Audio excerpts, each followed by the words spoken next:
Hello again, and welcome to the British Accent Podcast. I'm Emily. And I'm Nick. In this episode, we're talking about something really close to the heart: how learning English can lead to something deeper than just speaking a new language. How it can actually help you discover a new version of yourself. It's something we hear all the time, isn't it? Learners saying, "I feel like I've changed since I started learning English." And not just in terms of language ability, but in how they see the world, how they express themselves, how they carry themselves. Yeah, it's incredible, really. You think you're just picking up vocabulary or practicing grammar. But somewhere along the way, something shifts inside.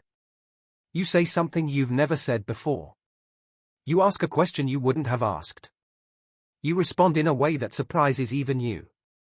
And it's in those small, unexpected moments that this new version of you begins to form. Not better, not worse, just wider. Like a door inside you quietly opening. And sometimes it's because English gives you access to ideas or cultures you hadn't explored before. You start watching content from another part of the world, or you read stories that offer new perspectives. And slowly, your thinking expands. It's not just about speaking differently, it's about thinking differently. Feeling differently. You become more curious, more reflective. Or maybe even more confident, because you've been brave enough to keep showing up and trying. And confidence built through language learning feels different, doesn't it? It's not loud or flashy. It's quiet and earned.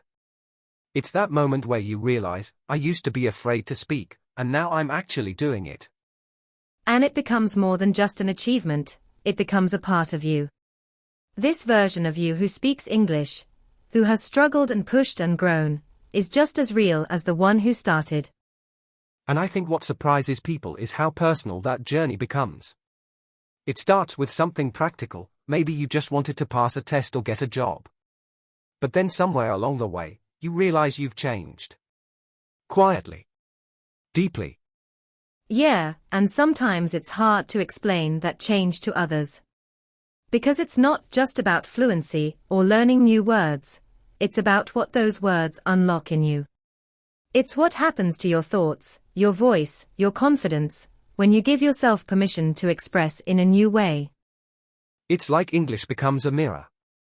You hear yourself differently. You pay attention in a new way. And little by little, you begin to notice parts of yourself that maybe were quiet before, or that you didn't even know existed. And that's such a beautiful part of the process. Because it's not just about becoming more like someone else. It's about becoming more you. Not shrinking to fit English, but using English to grow into more of who you already are. That's the shift, isn't it? When you stop chasing some perfect version of how English should sound, and instead start focusing on what you want to say, and how you want to say it. That's when the real transformation begins.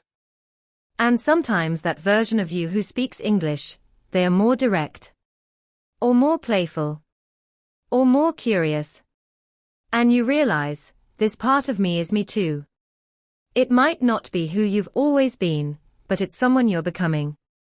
And that discovery can be such a gift. Because it reminds you that you're not fixed. You're not limited to one version of yourself. Language gives you a new space to grow, to stretch, to experiment, and to surprise yourself. And every learner I've ever spoken to has had that moment, where they say something, or understand something, and then pause and think, I never thought I'd be able to do this. It's humbling and empowering, all at once. Yeah, and in that moment, something clicks. You realize you're not just collecting grammar rules, you're changing. And not in some dramatic, overnight kind of way. But in the small, steady way that growth always happens. Sometimes that growth is invisible to the people around you. They might not notice how much courage it takes to join a conversation, or how many times you practiced one sentence in your head before saying it out loud. But you notice. You feel it. And the pride that comes from that is different from any test score or certificate. It's internal. It's personal. It's yours. And it sticks with you. Even on the hard days. Even when you mess up or forget a word. That version of you who chose to begin this journey, who kept going when it felt slow or frustrating, that version doesn't disappear. If anything, it grows stronger. Because learning English teaches you more than a language. It teaches you how to keep showing up for yourself.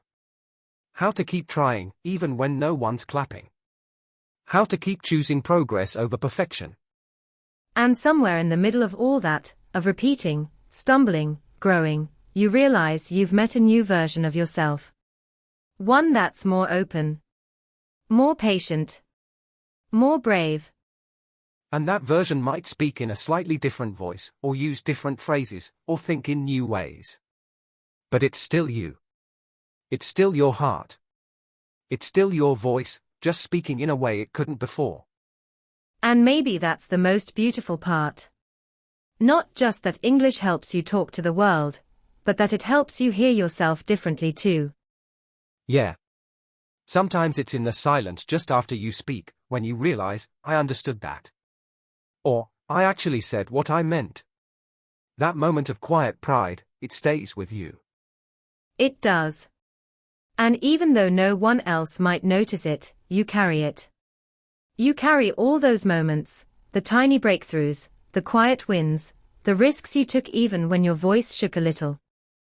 And when you look back, you start to realize how far you've come, not just in English, but as a person. You've become someone who keeps trying, who keeps learning, who keeps showing up. And you've likely become someone more aware, more observant, more empathetic. Because when you learn a language, you start to see how others speak, how they listen, how they choose their words. You become more sensitive to nuance. And that changes you. It softens you in some ways, strengthens you in others. And maybe most of all, it reminds you that you're capable of growth, that you can become someone you haven't met yet. That's a lovely thought, isn't it? That we're not finished. That there are still versions of ourselves waiting to be discovered, and sometimes, it's language that leads us to them. And English, in particular, connects you to so many corners of the world. You start hearing different voices, different opinions, different stories. And suddenly, you're not just learning English, you're learning life through a wider lens. And you can't help but change. You can't help but reflect more, question more, dream a little differently. That's what language does.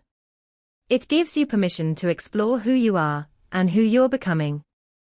And the best part? You're not becoming someone else. You're just becoming more you, in ways you might not have expected, but in ways that feel real, unearned, and completely your own. And that's something that no test score can really measure. The internal growth. The small shifts in how you carry yourself. The new questions you ask. The quiet confidence that begins to build, word by word. Sometimes people say, I'm still not fluent, and I want to ask, but do you feel more open now? More brave? More connected? Because that's fluency in another form, emotional fluency, maybe.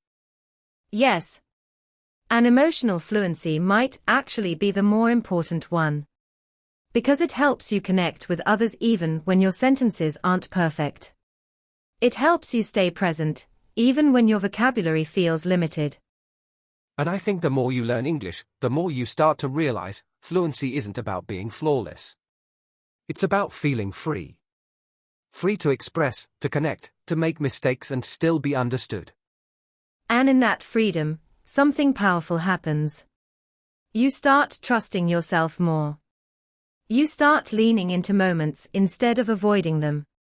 You stop waiting to be perfect before you participate.